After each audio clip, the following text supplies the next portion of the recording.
SSC SLST 2 নবম দশম এবং একাদশ দ্বাদশ দুটো পরীক্ষায় নির্বিঘ্নে হয়েছে, আপনারা জানেন। কিন্তু সমস্যাটা হচ্ছে যখন থেকে এই আনসার কি বেরোলো, এবং আরেকটি বিষয় নিয়েও সমস্যা, সেটা হচ্ছে ওই যে শিক্ষকদের যে 10 নাম্বার অভিজ্ঞতার যে 10 নাম্বার, এর সঙ্গে আরও এখন কিছু নতুন নতুন দাবি যারা হচ্ছে চাকরি প্রার্থী তারা করছেন, এবং সেই 5টি দফা দাবি নিয়ে 5 দফা দাবি মোট নিয়ে কিন্তু তারা বিকাশ ভবন অভিযানের ডাকও দিয়েছে। বিস্তারিত এই ভিডিওতে আমরা জানব। আপনারা জানেন যে নবম দশমের আনসার কি প্রথম প্রকাশ করা হয়েছিল, তারপরে কিন্তু 20 তারিখে আবার একাদশ দ্বাদশের আনসার কি প্রকাশ করা হয়েছে। এখন এই আনসার কিতে বিস্তর গোলমাল, এমনটাই কিন্তু অভিযোগ করছে চাকরি প্রার্থীরা। ইংরেজি সহ বিভিন্ন বিষয়ের উত্তর যে আনসার কি, সেটাতে কিন্তু প্রচুর গোলমাল আছে। এবং আপনারা জানেন যে আনসার কি চ্যালেঞ্জ করা যাবে, এবং তার জন্য 100 টাকা করে দিয়ে চ্যালেঞ্জ করতে হবে। কিভাবে চ্যালেঞ্জ করতে হবে ইতিমধ্যে আপনারা জানেন। তো চ্যালেঞ্জ করার পর তারপরে যদি আপনার উত্তর চ্যালেঞ্জিং উত্তরটা পরে ঠিক হয়, অর্থাৎ আপনি যদি ঠিক হন, আপনি যে উত্তরটা বলবেন, তাহলে সেই টাকা আবার রিফান্ড হবে। সেটা একটা প্রসেস, যাই হোক। কিন্তু বিভ্রান্তি তখনই ছড়াচ্ছে যখন অনেক কোশ্চেনের যে আনসার কি সেগুলোতে মিস্টেক আছে, মানে ভুল আনসার কি, যেটা হবে না উত্তর তেমন উত্তরও কিন্তু দেওয়া হয়েছে আনসার কিতে। তো যাই হোক, সেগুলো তো রয়েছেই।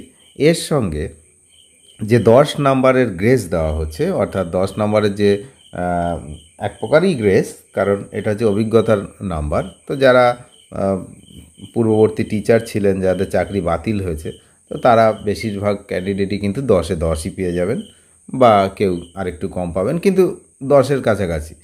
তো সেক্ষেত্রে দেখা যাচ্ছে যে 60খানা প্রশ্ন ছিল, আপনারা জানেন।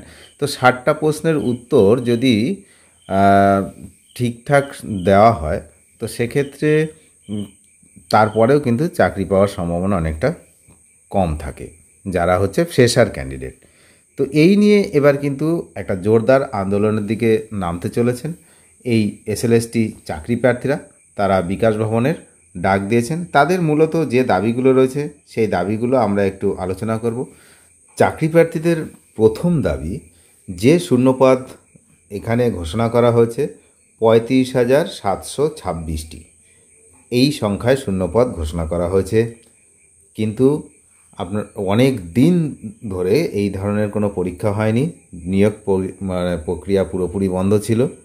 সুতরাং এই সংখ্যাটা 1 লক্ষ করতে হবে, অর্থাৎ যে শূন্যপদ সেই শূন্যপদটা ওই 35,726 নয়, 1 লক্ষ করতে হবে। তা না হলে কিন্তু চাকরি পাওয়া, যারা ফ্রেশার বিশেষ করে, তাদের পক্ষে চাকরি পাওয়া কিন্তু প্রায় অনিশ্চিত, এমনটাই কিন্তু তারা মনে করছে, যে যোগ্য হয়েও বঞ্চিত হয়ে যেতে পারেন শূন্যপদ না থাকার কারণে। আর কি, আর হচ্ছে এই অভিজ্ঞতার নম্বর, যেটা আমি বললাম, এই অভিজ্ঞতা নম্বরের যেটা দেওয়া হচ্ছে অভিজ্ঞতার জন্য 10 নম্বর, তার তীব্র বিরোধিতা করছেন এসএলএসটি চাকরি প্রার্থীরা। তো সেটা তো প্রথম থেকেই রয়েছে, কিন্তু যেহেতু কোর্টের অর্ডার, দুটো কোর্টেই, সুপ্রিম কোর্ট, হাইকোর্ট, সব জায়গাতেই এই বিষয়টা কিন্তু মান্যতা দেওয়া হয়েছে, তাই এক্ষেত্রে খুব একটা যে কাজ হবে এই বিষয়ে তেমনটা কিন্তু মনে করা হচ্ছে না, যে 10 নাম্বার নিয়ে আন্দোলন করে কিছু হবে না। যেটা হবে সেটা হচ্ছে ওই শূন্যপদ বাড়ানো, যেহেতু প্রচুর শূন্যপদ রয়েছে। এখানে যেটা ঘোষণা করা হয়েছে সেটা 1/3 হবে খুব বেশি হলে, বা তার থেকেও কম। তো এই যে শূন্যপদ, সেই শূন্যপদটা যদি বাড়ানো যায়, সেক্ষেত্রে যারা ফ্রেশার ক্যান্ডিডেট রয়েছেন তাদের চাকরি পাওয়ার জায়গাটা কিন্তু ওপেন হচ্ছে, খুলবে। না হলে তাদের চাকরি পাওয়ার যে পজিশান, সেই পজিশানে কিন্তু তারা চাকরি পাওয়ার সম্ভাবনা অনেকটাই কম থাকছে। আর ইন্টারভিউ প্রক্রিয়াটাও খুব ভালো করে করতে হবে, এমনটাই তাদের দাবি। স্বচ্ছভাবে এবং ভিডিওগ্রাফি করে ইন্টারভিউ প্রক্রিয়াটা ব্যবস্থা করতে হবে, এইগুলো কিন্তু তারা দাবি করেছেন। আর এর সঙ্গে আরেকটি গুরুত্বপূর্ণ দাবি তাদের রয়েছে, সেই দাবিটি হচ্ছে একাদশ দ্বাদশ এবং নবম দশম, এই দুটো স্টেজে কিন্তু শিক্ষক নিয়োগ হবে। তো যে একাদশ দ্বাদশে চাকরি পাবেন, এমন ক্যান্ডিডেট আবার নবম দশমেও চাকরি পেতে পারেন, যেহেতু একজন ক্যান্ডিডেট দুদিকেই অ্যাপ্লাই করেছেন এবং দুটো পরীক্ষায় তিনি বসেছেন। তো সেই জন্য প্রথমে একাদশ দ্বাদশ করা, যে ইন্টারভিউ প্রক্রিয়া বা নিয়োগ প্রক্রিয়া কমপ্লিট করা হোক, তাহলে কি একাদশ দ্বাদশে যারা নিয়োগ প্রক্রিয়াতে যাচ্ছে তারা আর নবম দশমে আসবে না।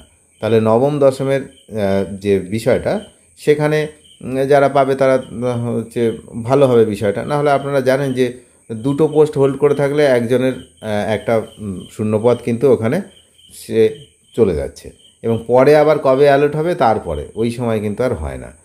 তো যাই হোক, এই জন্য কিন্তু এই বিষয়টাও তারা একটা তুলে ধরছেন, এটা তাদের দাবির মধ্যে একটা থাকছে। এটা খুবই গুরুত্বপূর্ণ একটা দাবি, যেটা আমি বললাম নবম দশম এবং একাদশ দ্বাদশ এর মধ্যে আগে একাদশ দ্বাদশ কমপ্লিট করা উচিত, তারপরে নবম দশম। এই তাহলে পয়েন্ট কিন্তু মেনলি দু থেকে তিনটে, সেটা হচ্ছে শূন্যপদ বৃদ্ধি, ইন্টারভিউ প্রক্রিয়া, ওই ভিডিওগ্রাফি, আর এই লাস্ট যে পয়েন্ট সেটা হচ্ছে একাদশ দ্বাদশের নিয়োগটা আগে করতে হবে নবম দশমের তারপরে। তো এই হলো বিষয়।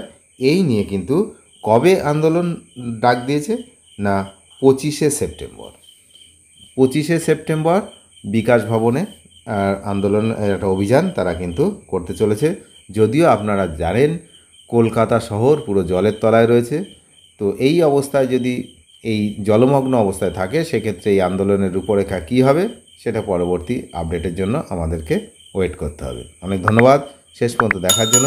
চ্যানেলে নতুন হলে অবশ্যই চ্যানেলটিকে সাবস্ক্রাইব করে সঙ্গে থাকবেন। Thank you.